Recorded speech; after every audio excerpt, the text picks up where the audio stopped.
কল্পনার জগতে একটা দোকান খোলা হলো, লেখা হাজবেন্ড ফর সেল। অর্থাৎ একজন নারী এই দোকান থেকে তার পছন্দ মতো জীবন সঙ্গী কিনে নিতে পারবে। ষষ্ঠ তলার এই দোকানের একটাই নিয়ম, কেউ যদি উপরের তলায় প্রবেশ করে নিচের তলায় আর ফিরে আসতে পারবে না।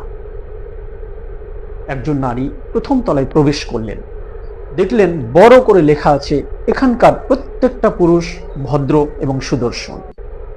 নারী দ্বিতীয় তলায় গেলেন, দেখলেন লেখা আছে এখানকার প্রত্যেকটা পুরুষ ভদ্র সুদর্শন এবং চাকরিজীবী। নারী এবার তৃতীয় তলায় প্রবেশ করলেন, দেখলেন বড় করে লেখা আছে এখানকার প্রত্যেকটা পুরুষ ভদ্র সুদর্শন চাকরিজীবী এবং এক নারীতে আসক্ত।